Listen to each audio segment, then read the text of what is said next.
पर रत्ना चौक पड़ी। तुम? हाँ हम। तुम क्यों आए? जब देखो तुम नहीं हो नहीं तो हमें घरों खाई को दो। अच्छा तुम हमसे इतना प्यार करते हो, अगर इतना प्रभु से तुमने क्या होता तो क्या होता? रत्ना कहने लगी तुलसीदास जी की पत्नी सुनो, इतनी रात्रि अर्धरात्रि है, चंद्रमा सूर्य तो है नहीं लेकिन चंद्रमा और तारे हैं। और क्या कहती है रत्ना? अरे रजनी भाई और तारे छुटगी रे, रजनी भाई और तारे छुटगी रे, ऐसे कपियों को मसाल तो लटकी रे, भजले हरि नाम की आकाय को भटकी रे।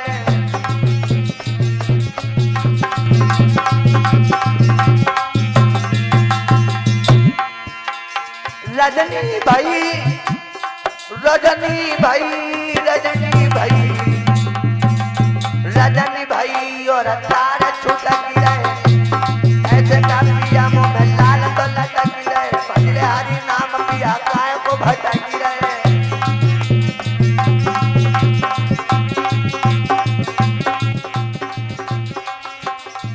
और तुलसीदास जी की पत्नी क्या बोली? आंखों में कीचड़ और नाकों में कीचड़, अभी तक टोली देखो गंदगी उमली है, कोरे सुरजीत जम निगाह को बढ़ाई देखी, निगाह को बढ़ाई देखो आड़न की नली है।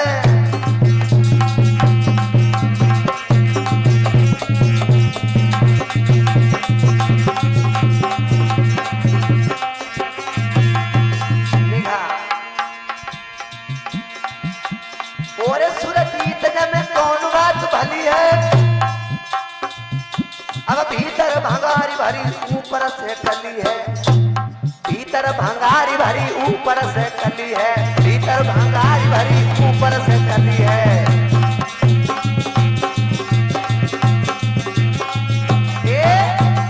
जब तुलसीदास जी ने ये बात कही, जब गए तुलसीदास जी कि हम तुम्हारे मारे चले आए, सोई रत्ना कहने लगी इतना भगवान से प्यार क्या होता? तो ऐसी ऐसी बातें बताएं तुलसीदास जी के समझ में आएगी। तुलसीदास जंगल के लिए चले गए, रामचरितमानस की रचना कर दी थी। बोलिए वृंदावन बिहारी लाल की, श्रीमद् भागवत महापुराण की। इधर हरदौल कहने लगे हम शादी नहीं करेंगे, लेकिन जब तक हरदौल का खानदान में एक चाचा रहता था, चाचा, हमने तुम्हें बताया ताल बिगाड़े हैं काई ने चुगलन डारे गांव बिगाड़े।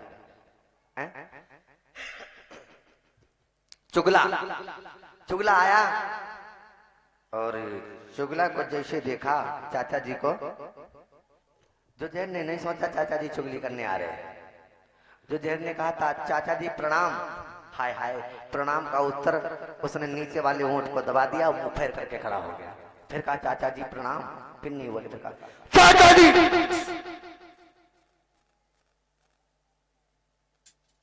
आखिर बात क्या है जो तुम हमारी तरफ देख भी नहीं रहे हो? जवाब दिया बेटा मैं बहुत सहन कर चुका हूं इस परिवार का परिवर्तन, आज तक कोई ऐसा नहीं हुआ जिसने हमारे परिवार में दाग लगाया हो, और आज दाग लगाने वाला है। जो जहर सिंह कहने लगे चाचा जी क्या कह रहे हो, कुछ समझ में नहीं आ रहा है हमारे, क्या कह रहे हो? जवाब दे एक बात बता जो जहर, तू अपने छोटे भैया हरदौल की शादी क्यों नहीं करता? जवाब दिया भैया शादी वाले तो बहुत आए, लेकिन वो कहता है मैं ब्रह्मचारी रहूंगा, मैं शादी नहीं करूंगा, शादी वाले बहुत आए। जवाब दिया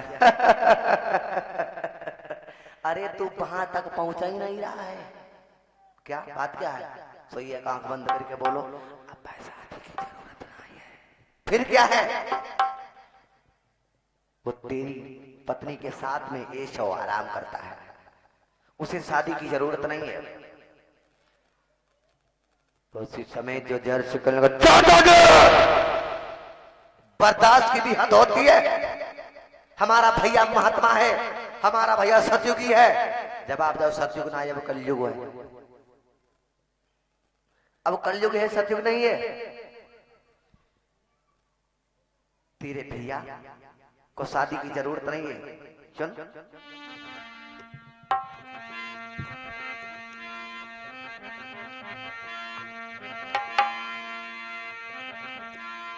हर तोल कुमार भाभी के संग में ये सौवरे उड़ावे,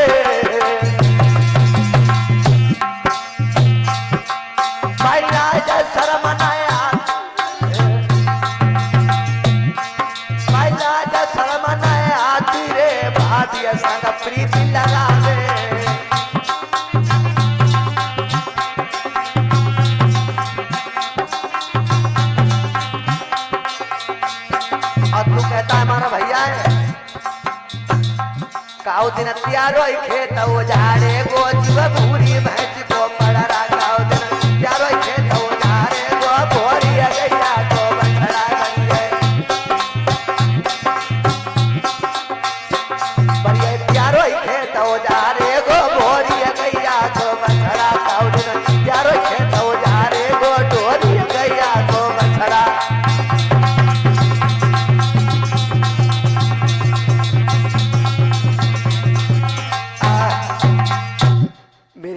भागवत के प्रेमियों जवाब जब तुझे नहीं मालूम उसे शादी की अब कोई जरूरत नहीं है। वो तेरी पत्नी के साथ में ऐश और आराम करता है।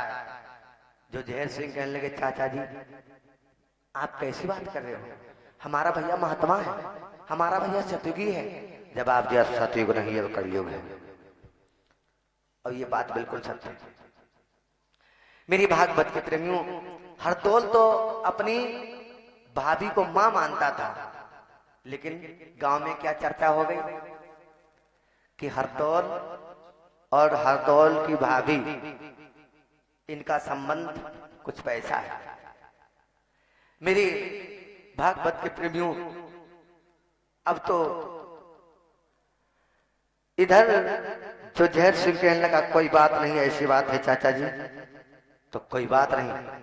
मैं भरे दरबार में कहता हूं अगर हरदौल ऐसा है तो मैं उसी नालायक औरत के हाथों जहर दे करके उसे समाप्त करवा देंगे।